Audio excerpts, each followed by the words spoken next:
la propagande de guerre qui permettent à chaque citoyen de décrypter une situation de conflit et de comprendre comment on l'embobine, comment on le manipule. Et ces 5 principes, je crois, s'appliquent parfaitement à ce qui se passe actuellement, ces roulements de tambour, ces menaces, ces alertes constantes. La Russie nous menace. Il y a caché les intérêts économiques.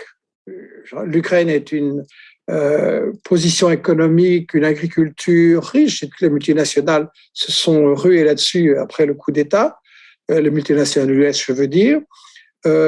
Cacher l'histoire de l'Ukraine, cacher l'histoire de la Crimée et la travestir.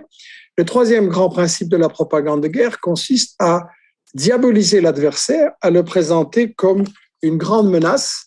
Mais quand on relit un peu l'histoire, il y a Baker, le ministre des Affaires étrangères des États-Unis, en 89, qui négocie avec Gorbatchev, alors président de l'Union soviétique. La négociation, c'est voilà, on va dissoudre l'Union soviétique, mais Gorbatchev a peur que l'URSS, la Russie, se fasse bouffer par l'OTAN. Et donc, James Baker promet solennellement, nous n'allons pas avancer d'un centimètre vers l'OTAN.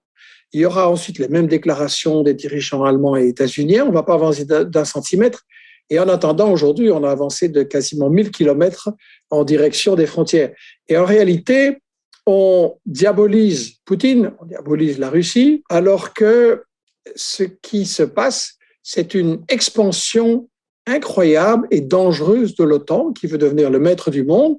Et Poutine, on peut discuter, si on est d'accord avec lui surtout, mais en tout cas, il a tout à fait raison de dire mais qu'est-ce qui se passait s'il y avait des troupes russes à la frontière du Canada et à la frontière du Mexique? Vous ne seriez pas content. Et c'est exactement ça qu'on est en train de faire et qu'on cache à l'opinion publique européenne.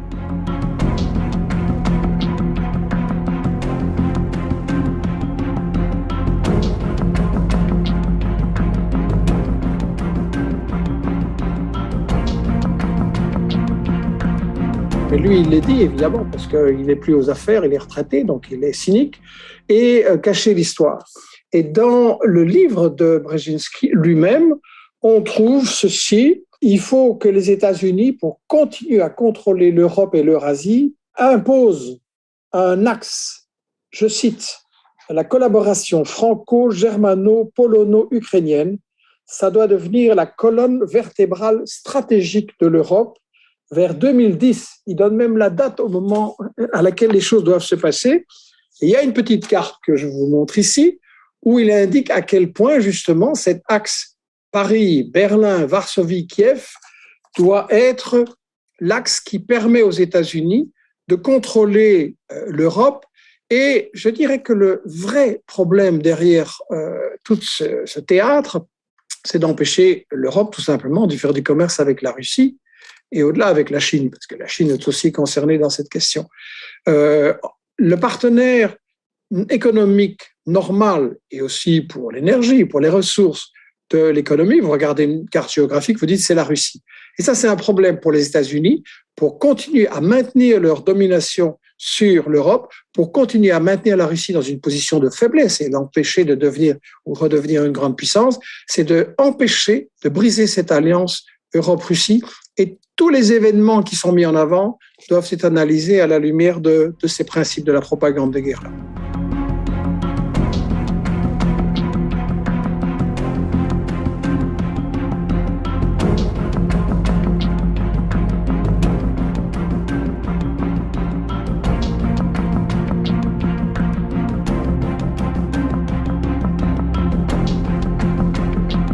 C'est pas moi qui le dis, c'est George Friedman, qui est un des principaux stratèges et conseillers de la politique internationale US.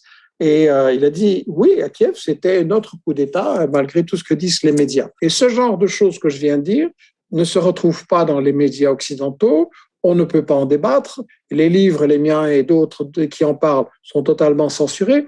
Et donc, le public européen est totalement privé des informations fondamentales qui permettraient de comprendre cette pseudo-crise, en fait. On diabolise l'adversaire en lui prêtant des intentions d'agression, mais ça ne tient pas. Et en fait, on cache le fait que le régime à Kiev prépare une agression contre les territoires de l'Est et de Donbass veut les recoloniser, veut les soumettre entièrement à son autorité, et on manipule l'information sur ce plan-là.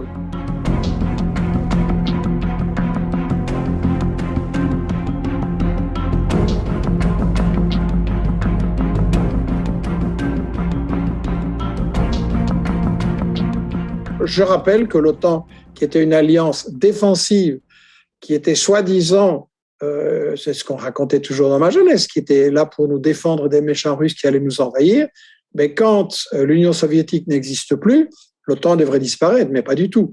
L'OTAN se renforce, elle gaspille un argent qui serait extrêmement nécessaire dans la lutte contre le Covid, pour l'éducation, pour l'emploi des jeunes.